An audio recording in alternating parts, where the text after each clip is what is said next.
사도 바울이 하나님의 말씀에 붙잡혀서 전했다라는 거죠. 붙잡혀. 여기서 붙잡히다라는 뜻은 온전하게 전심으로 최선을 다해서, 그러니까 사도 바울이 하나님의 말씀에 온전히 묶인 바 되었는데 그 계기가 뭐냐면 실라와 디모데를 만난 이후라는 거죠. 실라는 빌립보로 가고 디모데는 데살로니로 가라.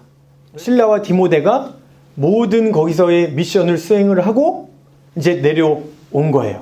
실라와 디모데가 빌립보와 데살로니가의 소식을 바울에게 전하게 된 거예요. 먼저 디모데는 데살로니가 교인들이 환난 가운데서도 좌절하지 않고 기쁨으로 신앙생활에 열중하고 있다는 소식과 함께 그리스도의 재림에 관하여 약간의 혼란이 생겼다는 소식을 전해줍니다.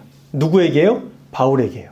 이제 데살로니가 교회의 상황에 대해서 말을 전하는데 뭐 했다라는 거예요? 믿음과 사랑의 기쁜 소식을 우리에게 전했다라는 거죠.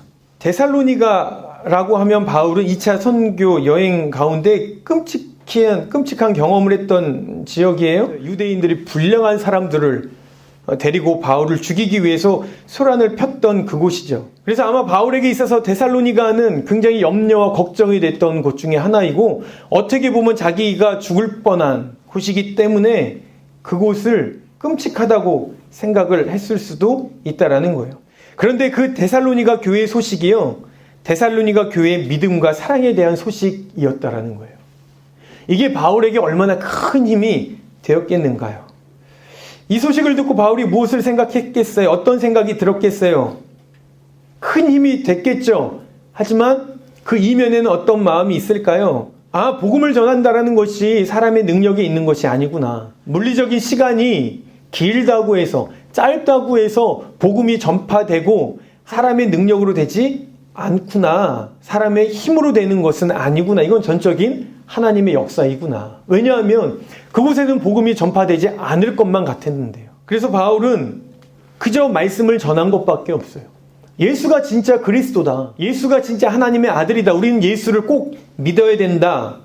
라는 말씀을 전한 것밖에 없어요. 사도 바울이 지금 고린도에서 어떤 처지에 있는지 아세요? 복음을 전한다고 나와 있는데 복음을 전해지지도 않아요. 심지어 먹고 살 수 있는 재정이 없어서 지금 뭐 하고 있어요? 주중에 일하고 있는 거예요. 사도 바울의 상황이요, 얼마나 지치고 힘들겠어요. 그런데 그 상황과 환경 가운데 이 소식을 듣는 거예요. 사도 바울이 씨 뿌린 그곳에서 하나님의 열매가 맺는다는 소식이 들린 거예요. 얼마나 힘이 나겠어요. 사역자들이 힘이 날 때가 언제인 줄 아세요?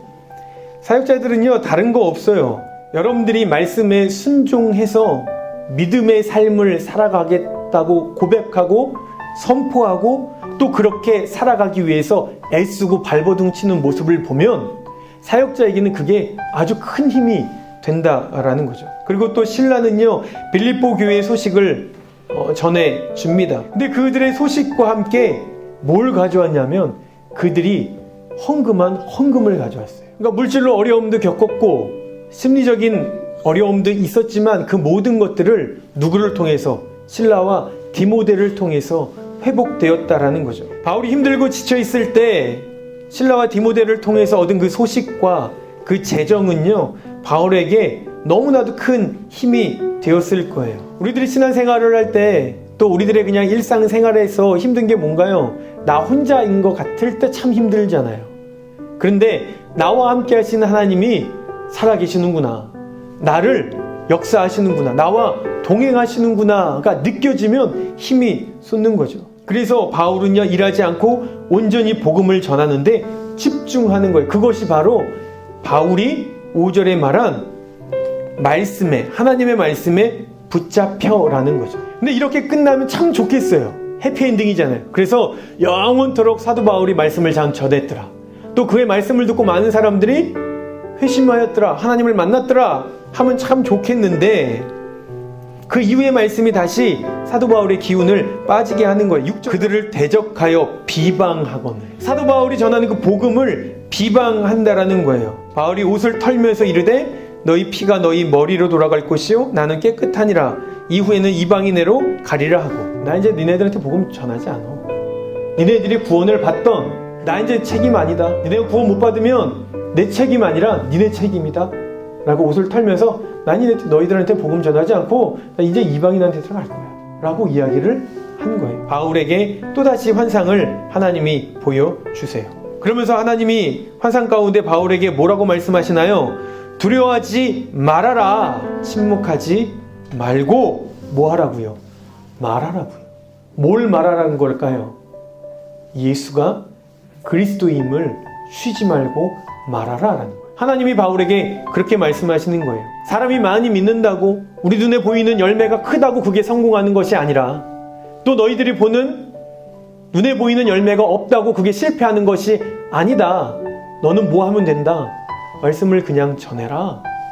그 다음에는 내가 다 알아서 하마. 하나님이 사도 바울에게 말씀하고 있다라는 거죠. 여러분들의 미션이 있어요. 사명이 있어요. 저와 똑같은 사명이에요. 복음을 전하는 자로 살아가는 거예요. 여러분들이 돈이 많이 벌기 위해서, 여러분들이 그냥 삶에 유익하기 위해서만 살아가는 것이 아니라는 거죠. 복음을 전하는 자로 살아갈 수 있어야 돼요. 우리들의 신앙생활은요, 오로지 복음 전도에 있어요. 복음 전파에 있음을 여러분들이 기억하세요. 여러분들 사명자예요. 믿으세요. 여러분들은 그저 그렇게 여러분들이 그냥 있는 거 아니란 말이에요. 우리에게 하나님이 주신 미션이 있어요. 뭐예요? 세상 끝날까지 하나님의 증인 되는 거. 우리 그거 잊어버리고 살면 안 된다라는 거예요. 신앙이 내게 유익하기 위해서 신앙생활하는 거 아니라니까요. 우리에게는 하나님이 예수 그리스도를 통해서 우리들에게 구원을 선물로 주셨으니 우리는 그 구원을 많은 이들에게 전할 사명이 있어요. 여러분들 그냥 그렇게 살아가지 마세요. 언제까지 내 문제에 매여서 이거 해결해 주세요. 저거 해결해 주세요. 이렇게 신앙생활을 하실 거예요. 학교에서, 직장에서, 가정에서 복음을 전하는 복음 전도자가 되시라는 거예요. 여러분들이 있는 그곳에서 그리스도인의 삶을 살아감으로 많은 이들에게 하나님의 복음을 전할 수 있으셔야 돼요. 우리가 전했을 때 하나님은 그렇게 말씀하세요. 두려워하지 말아라. 내가 전하면 다 내가 책임져 줄게. 그래서 내가 회복한 걸로 끝나지 마세요.